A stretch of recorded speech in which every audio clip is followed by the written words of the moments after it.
재산은 죽을 때까지 절대 물려주지 마십시오. 당신이 숨을 거두는 그 마지막 순간까지 돈주머니를 꽉 쥐고 있어야 합니다. 이것은 석유왕이자 인류 역사상 최고의 부자로 불리는 록펠러가 노년의 자산 관리에 대해 남긴 서늘한 원칙입니다.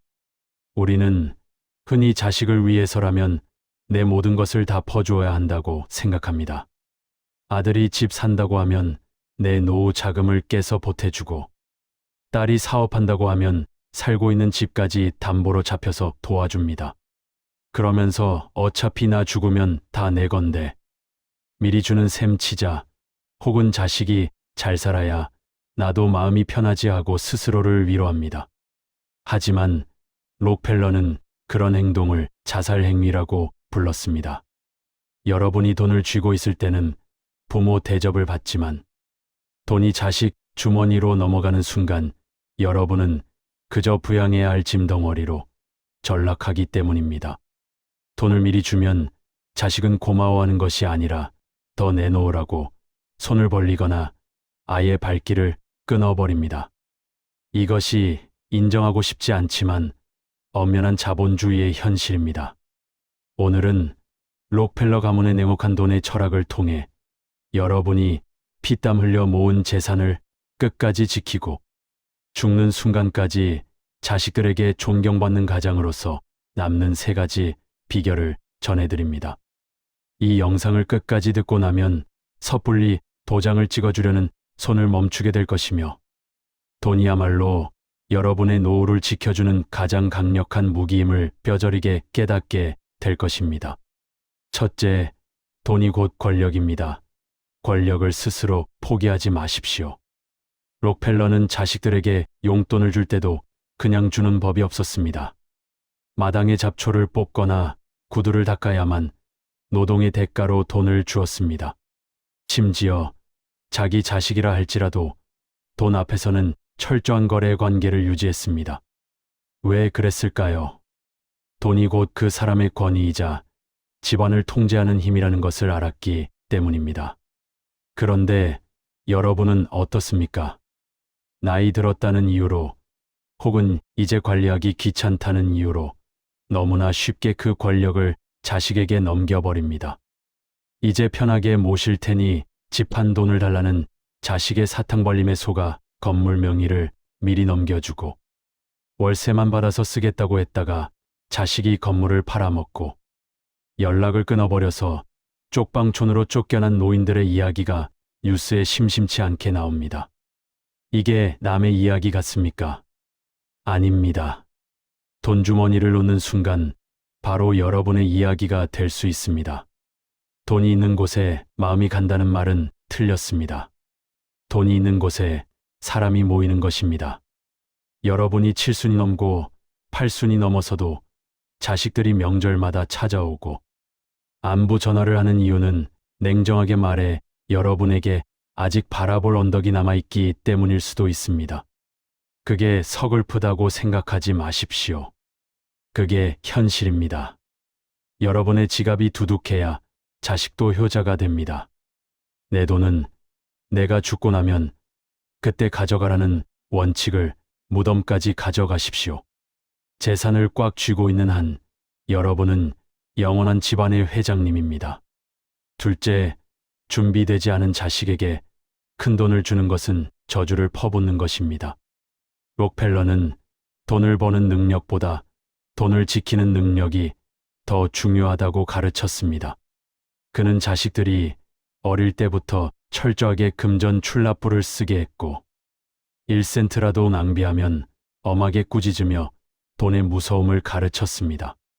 돈을 다룰 그릇이 안 된 자식에게 덜컥 유산을 미리 주면 그 돈은 축복이 아니라 독약이 됩니다.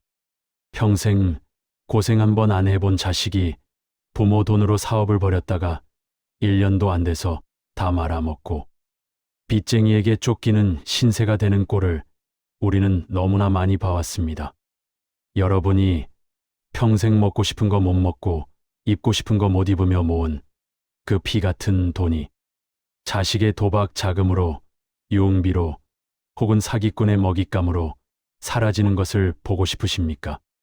자식을 진짜 사랑한다면 돈을 주는 대신 돈을 버는 법을 가르치거나 아니면 차라리 그 돈을 꽉 잠가 두십시오. 자식이 와서 한 번만 도와달라고 이거 대박 나는 사업이라고 울고불고 매달려도 눈 딱 감고 외면하십시오. 내가 성공해서 보여주면 그때 도와주겠다고 하십시오. 부모의 돈만 믿고 나태하게 사는 자식은 부모가 죽고 돈이 떨어지는 순간 바로 폐인이 됩니다. 물고기를 잡아주지 말고 낚시하는 법을 가르치라는 말은 록펠러 가문이 수백 년간 부를 유지한 핵심 비결입니다. 자식을 망치고 싶다면 지금 당장 통장을 넘겨주십시오. 그게 아니라면 지갑을 닫으십시오. 셋째, 유언장은 끝까지 보여주지 말고 히든카드로 남겨두십시오. 많은 분이 내가 죽고 나서 자식들끼리 싸울까봐 미리 재산을 정리해 주겠다고 합니다. 하지만 록펠러의 생각은 달랐습니다. 유산은 마지막까지 자식들을 통제하고 가문의 화목을 유지하는 수단으로 사용되어야 합니다. 유산을 미리 나눠주면 그날부터 자식들은 부모 집 문턱을 밟지 않습니다. 볼일이 다 끝났기 때문입니다. 그리고 형이 더 많이 받았네, 나는 적게 받았네 하며 부모가 살아있는 동안에도 서로 물어뜯고 싸웁니다. 오히려 내 재산은 내가 죽은 뒤에 나에게 가장 잘한 자식에게 혹은 가장 올바르게 산 자식에게 주겠다고 공표하십시오. 그리고 구체적인 내용은 비밀로 붙이십시오. 그러면 자식들은 그 유산을 받기 위해서라도 부모에게 얼굴 한 번 더 비치고 형제간에도 우애 있는 척이라도 연기하게 됩니다. 연기라도 좋습니다. 그것이 여러분의 노후를 외롭지 않게 만들고 가족의 평화를 지키는 가장 현실적인 방법입니다. 돈을 다 줘버리고 찬밥 신세가 되어 요양원 구석에서 우는 것보다 돈을 쥐고 호령하며 자식들의 효도를 받는 것이 100번 낫습니다. 여러분의 마지막 서명, 그 도장 하나가 여러분의 남은 인생을 결정하는 가장 강력한 무기임을 절대 잊지 마십시오. 마지막으로 록펠러는 98세까지 장수하며 인생을 즐겼습니다. 그가 그렇게 오래도록 건강하고 행복할 수 있었던 이유는 엄청난 부를 가지고 있었기 때문이기도 하지만 그 부를 마지막까지 자신의 손으로 통제하며 주도적인 삶을 살았기 때문입니다. 여러분, 이기적이라는 소리를 들어도 좋습니다. 독한 노인네라는 소리를 들어도 상관없습니다. 여러분의 노후는 그 누구도 책임져 주지 않습니다. 심지어 피를 나눈 자식이라 할지라도 말입니다. 여러분을 지켜주는 것은 효자 아들이 아니라 여러분 명의로 된 집 한 채와 통장에 찍힌 잔고입니다. 부디 마음 약해지지 마십시오. 마지막 눈을 감는 그 순간까지 여러분의 재산을 당당하게 지키고 누리십시오. 그것이 여러분이 평생 고생한 대가이자 자식들에게 짐이 되지 않는 최고의 사랑입니다. 지금까지 인생을 부탁해였습니다.